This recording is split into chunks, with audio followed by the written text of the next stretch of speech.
Now I like so I have this notebook, okay?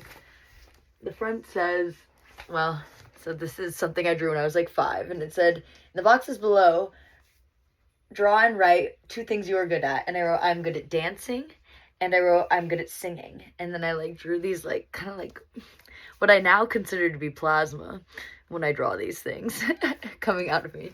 But that's a whole other thing. And what is in this? In this journal, I have a bunch of like songs that are like they haven't like come to light yet, you know? And then I have like songs where it's like, oh, okay, these songs have kind of come more to the light. And then also I have just like some like, you know, just drawings and just like various notes that mean something to me, but from like completely different time periods. And then back here, same. I have a card that my friend Jenna wrote for me for my birthday. I have an Elvis trading card. This is my songbook. It's Elvis with a puppy. I think it's cute. It's number 28, and it's got an Elvis fact on the back. It says, Elvis' greatest trait was that with all his fame, he was still humble. He often recalled his first pay went for a down payment on a shirt, which he paid off at a rate of 50 cents per week. Did you know that about him? All very humble. Guy posts pictures of dogs. Humble is what I have to say. Yeah. So, and then I have like different poems, and like a lot of them are written on different paper, and in like with different like blocking and stuff like that. Like, cause I color grade everything. Like this one is written in like yellow and blue. This one's written in orange and red. And then I just have these like random notes. One of my random notes is a drawing of a hand holding a fire with a mouth with eyes on fire. And it's called A Preserving Fire. And I wrote it the same day I wrote the song that I just posted, Sealing into Eternity. I wrote it on September 7th, 2025. My heart's jaded eyes cradled delicately between your lips. I tried to grab them back, but you gave me your mouth. Why did you give me your mouth? Your eyes answer for you in a language, with a language I have no translator for. But my hand understood perfectly. In fact, my hand responded by lighting what was mine and what was yours on fire. A preserving fire, sealing into eternity. Yeah. And then the next day I wrote a bunch of scavenged questions. And then I would like asked those questions in my journal, and I would like check off which ones I like did. The one that I didn't, so I'm not going to read you all these questions, but, well, maybe I will. But the one that I didn't check off was, how might I interact more from a frequency that reads as animalistic? Which I don't know if I have a problem with that. These were the questions I had. What is it like to be touched by me? What are the ideal patterns and conditions of my appearance? What is projected onto the depths of my own silence? Animalistic. How might I avoid exhaustion? What is it that exhausts me? What are the juxtapositions of my energy and my frequency? What is the architecture of my belief? What are the dimensions of my awareness? What is my personal genius?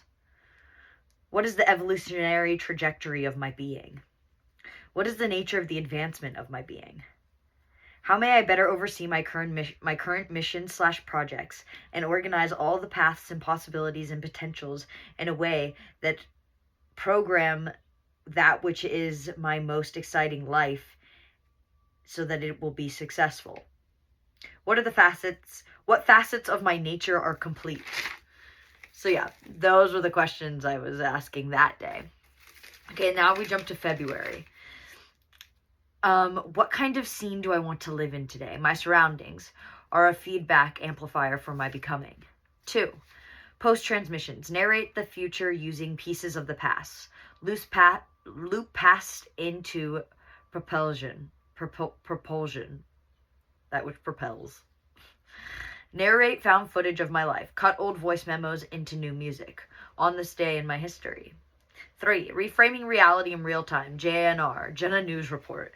Actually, this is something I wrote years ago, but like it seems to be exactly this is like where like the idea of how I want to be like online. reframing reality in real time. Surreal news desk, mythic field reports, poetic interruptions, interpretations of ordinary life. Segments, the forecast, emotional weather reports, astrology meets with weather girl. B, breaking news, text threads. C, special reports, discoveries. D, myth correction, reenchant mainstream headlines. Okay, and then I drew something entirely complicated that felt Enochian in purple, and then I scribbled all over it so that nobody could ever understand what it was. And then this is something from February. I did this like muscle memory test, and these are the results. I'm not going to explain to you anything of what it means because I still haven't even gone into it all, but 16 Polaria, 17 Hyperborean Kings, 56 lives, Kanji, 3 Lumeria, 25 Atlanteus, 2 Post equals 61. 15 places, 100% monad, Nordic alien race, the conspirer, Rendezvous with Rama by Arthur C. Clarke. And those were just the words. Yeah. And then we have my song lyrics for my song Super Love, Duet with Silence, Angel's Tongue, 2 Arrows.